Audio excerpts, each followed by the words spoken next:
Hey guys, welcome to another video on the CPUspeed motorcycle channel.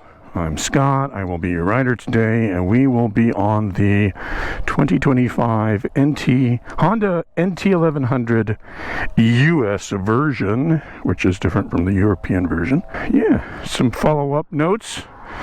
Kind of a misty mountain hop day today, because I have put the bar ends, the stock bar ends, back on the bike. The other thing is I put a EvoTech radiator guard on there, and I've put this swamp butt cover on the seat. So let's get this thing started up, and we'll go through the usual stuff. Okay, I think we're gonna put it in user 1. I like to keep all the little rings the same. I think that was their theory on it. And then as an extra thing, we'll put the phone on here. Get that in there, and it should come up. And we will not pair. There.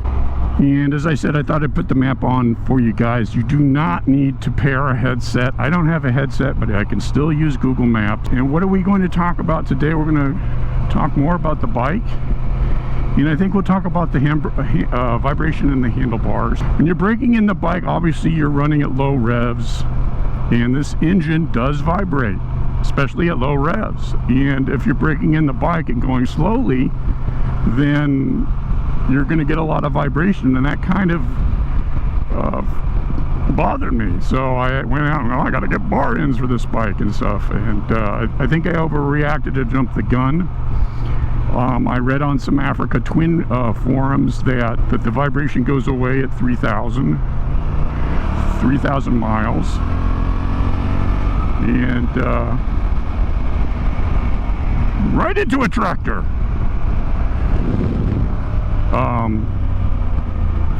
The amazing Honda brakes.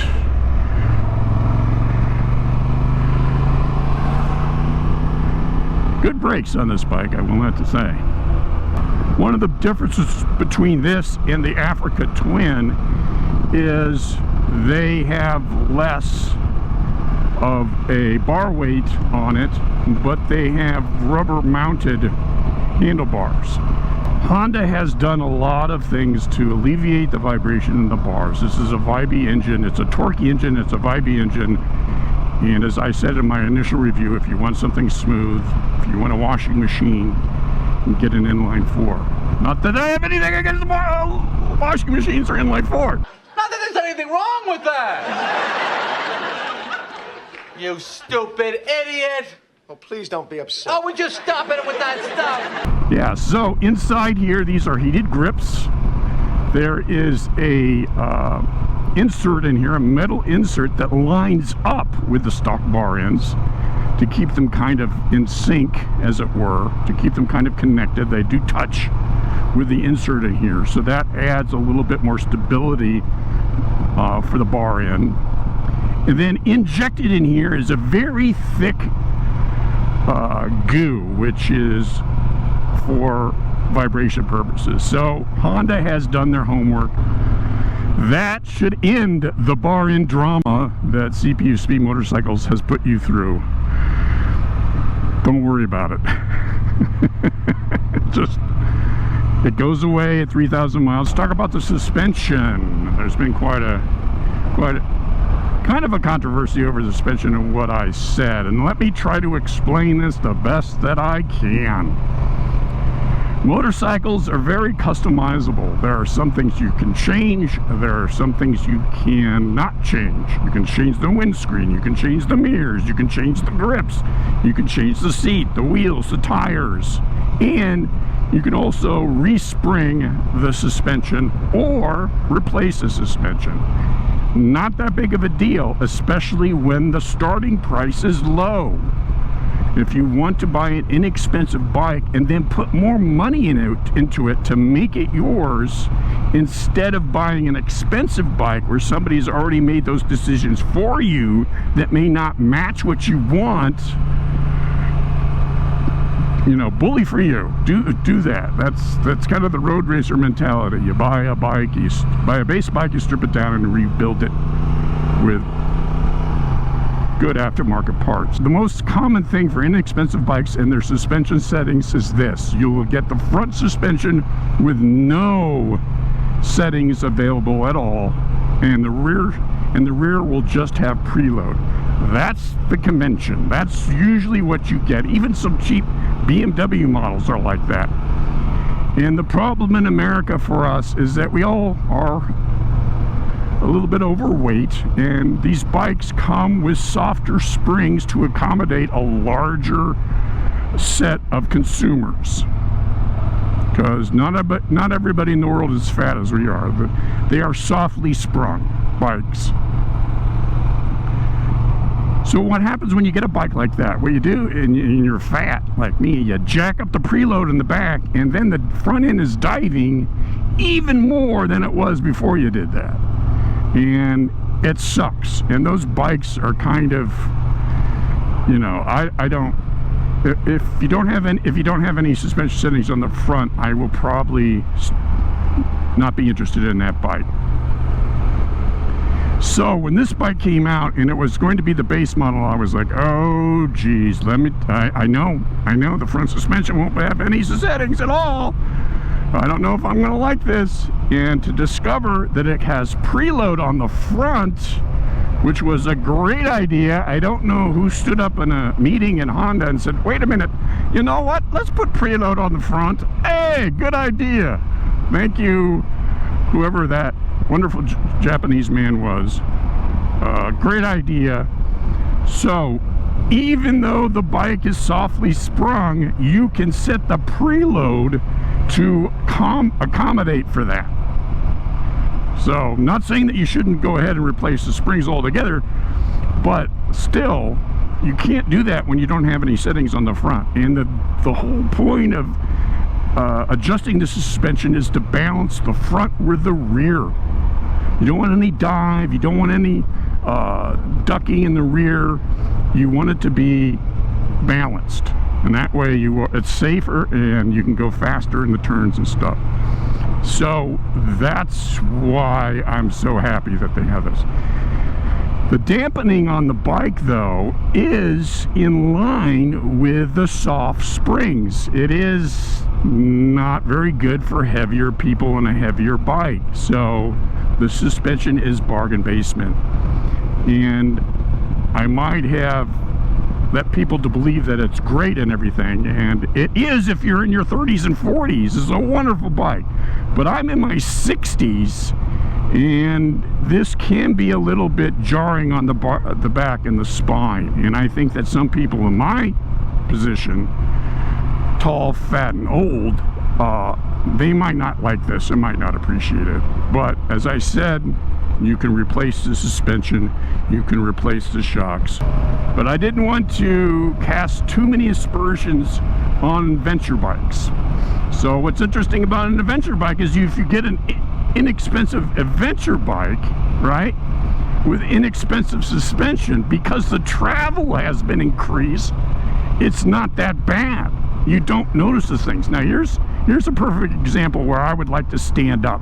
Oh geez, I can't do that easily on this bike, and that was perfectly planned. That is one of the things that I am missing on the adventure bike, the ability to stand up. But yeah, I really wanted this video to bring in the age perspectives. Ooh, Dr. Siegel. No, I don't want to hear Dr. Siegel. So, oh, like, I feel like all of this stuff is planned. Dr. Siegel is my rheumatoid rheumatologist, and that's the other thing. I'm old, but I have raging arthritis. I got chronic pain, chronic fatigue, so I am overly sensitive to bad suspension and vibrating handlebars. So I think that you have to put that in perspective. But if you're looking at this bike, if you're comparing it to other bikes, you don't want to go the adventure bike route, and you're thinking of a sport tourer, this is a way to go. It is nothing wrong with this bike, except if you're over 60 and have raging arthritis. Here's another big bump. Now see, usually I would just, oh, see now, and I'm not saying literally that you have to stand up, although that helps when you're exploring areas. It's just getting your ass off the seat. And so much, obviously, an adventure bike is made to do that. Oh, and I've had some comments about windshields and stuff, and I'll just reiterate that the manufacturers have gotten on board. They understand airflow better now. Most of the stock windshields will come with holes in them. Even with holes, I'm too tall for this one, and have put this spoiler on top. But the days are gone when one big piece of plastic in front of your face is going to be good for you. So I really can't say enough about these spoilers and what they do, especially when you're tall.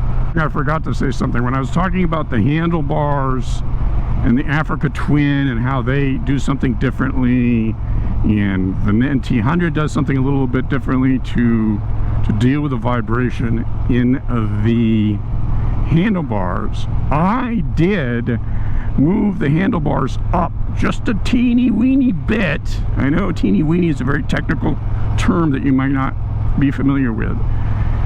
And then I realized that I didn't have a torque wrench. I don't know what happened to my torque wrench, but I just realized, oh, I don't have a torque wrench.